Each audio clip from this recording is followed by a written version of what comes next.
Hello all welcome to RM news. ఈరోజు కొన్ని headlines అనేది చూద్దాం. ప్రభాత వెలుగు సంబంధించిన వార్తలు.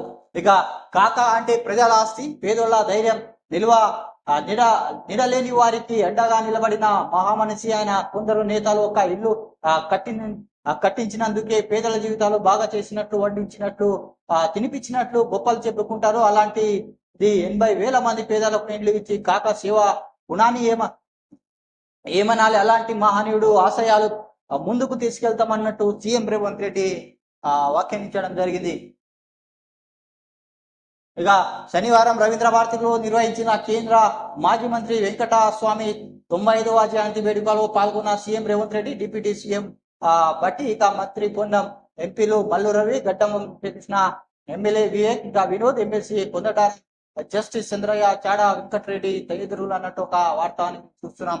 ఇక అభిమానుల పూల దండలు, ట్యాంక్ పై కాకా విగ్రహం. ఇక కాకా మార్గంలోని మా అడుగులు. 80,000 మంది పేదోళ్లకు ఇళ్లు ఇచ్చిన మహనీయుడు. ఇక జి వెంకటస్వామి 95వ జయంతి వేడుకలు. సీఎం రేవంత్ రెడ్డి కాకా ఆలోచనలు, ఆశయాలను మనమంతా వారసులం. ఇక నాడు కాంగ్రెస్ పార్టీ ఆఫీస్ కోసం సొంత ఇంటికి ఇచ్చిండు. ఇక రాష్ట్రాభివృద్ధి ఆయన కుటుంబ సహకారం తీసుకుంటామని వెల్లడి.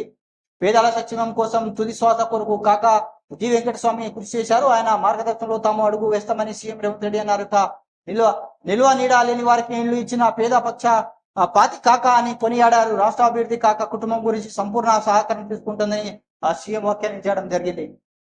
ఇక మూసి నిర్వాసితులతో బాధ్యత నాదే, అందరినీ ఆదుకుంటాం, 10,000 కోట్లైనా ఖర్చు చేస్తాం సీఎం రేవంత్ రెడ్డి. ఇక కేటీఆర్, హరీష్ ఈటెల సెక్రటరియట్ కు వచ్చి సలహాలు ఇవ్వండి, కమిటీ వేస్తే అందులో మీకు చోటు కల్పిస్తాం, అవసరమైతే రేస్ ఫోర్స్ పోలీసుల అకాడమీ తరలిద్దామని వెల్లడి. ఇక మూసి నిర్వాసితులకు, అనాథాలకు చేయబోమని వాళ్ళందరికీ బాధ్యతలతో ఆమె తీసుకుంటామని సీఎం రేవంత్ రెడ్డి హామీ ఇచ్చారు. ఇక నిర్వాసితులందరికీ చదువుకుంటామని, అందుకోసం 10,000 కోట్లు ఖర్చు చేస్తామని సీఎం రేవంత్ రెడ్డి వ్యాఖ్యానించడం జరిగింది.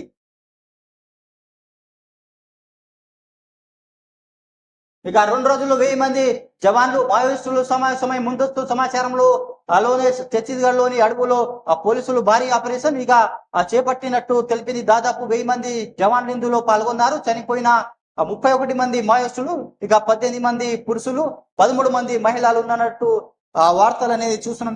ఛత్తీస్గఢ్ కి సంబంధించిన భారీ ఎన్కౌంటర్లు 31 మంది చనిపోయినట్టు పోలీసులు నిర్ధారించారు. ఇక దేశం విదేశం. ఇజ్రాయెల్లో మిసైల్ దాడిలో నస్రల్లా వారసుడు కూడా మృతి చెందినట్లు ఒక వార్త. ఇక బీరూట్ పై ఇజ్రాయెల్ జరిపిన ఎయిర్ స్ట్రైక్ లో నస్రల్లా వారసుడు హసీబ్ సహీవుద్దీన్ హతమైనట్టు సౌదీ మీడియా వెల్లడించింది. ఇక హజ్బుల్లా చెందిన టాప్ లీడర్స్ తో సహీవుద్దీన్ బంకర్ లో ఉన్నారని సమాచారంలో ఐడిఎఫ్ అటాక్ చేసినట్టు పేర్కొంది. ఇక మొన్ననే నస్రల్లాను కూడా ఇస్రాయెల్ చంపింది. ఇప్పుడు వాళ్ళ వారసుడు ఎవరైతే ఉన్నాడో హసీబ్ ని కూడా అంతం చేసినట్టు ఒక వార్త అనేది చూస్తున్నాం.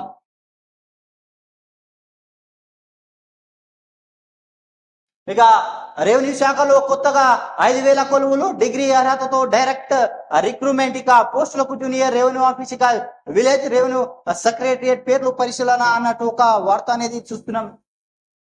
రాష్ట్రంలో కొత్తగా మరో 5,000 సర్కారు కొలువులకు స్పష్టం చేసేందుకు ప్రభుత్వం సిద్ధమైంది. ఇక రెవెన్యూ శాఖలో ఉద్యోగులు కల్పించాలి సూత్రప్రాయంగా నిర్ణయించింది.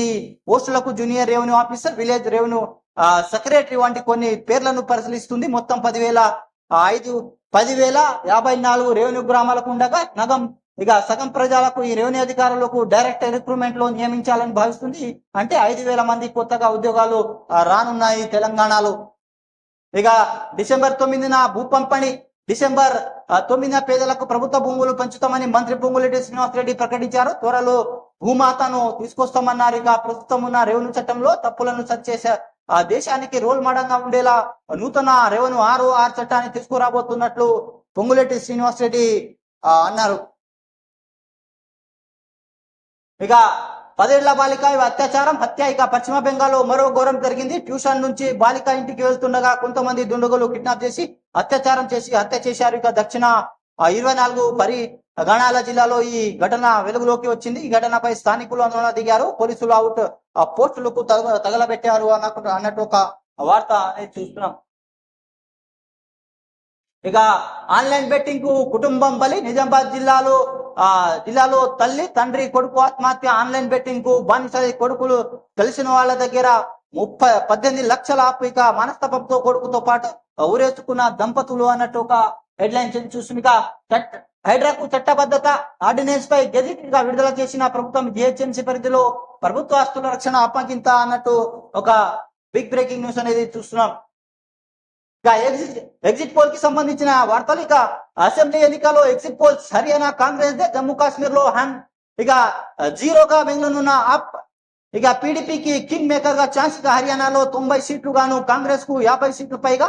ఇక 10 ఏళ్లు బీజేపీ పాలన తెరపడుతుందన్న పోల్స్. ఇక జమ్మూ కాశ్మీర్ ఎన్సీ కాంగ్రెస్ కుటుంబీ అధిక్యం. ఇక 90 సీట్లు గాను ఎన్సీ కుటుంబీకి 30 నుంచి 40 సీట్లు. ఇక బీజేపీకి 20 నుంచి 30 సీట్లు వచ్చే అవకాశం 8వ తేదీన తెలవనున్న ఫలితాలు అన్నట్టు ఒక బిగ్ బ్రేకింగ్ న్యూస్ అని చూస్తున్నాం. ఇప్పుడు హర్యానాలో జరిగే ఎలక్షన్ సంబంధించిన ఎగ్జిట్ పోల్ అనేది విడుదలైంది. హర్యానా అనేది కాంగ్రెస్ ది అన్నట్టు ఒక వార్త అనేది చూస్తుంది. ఇక హర్యానాలో మొత్తం 90 సీట్లుగా ఉన్నాయి.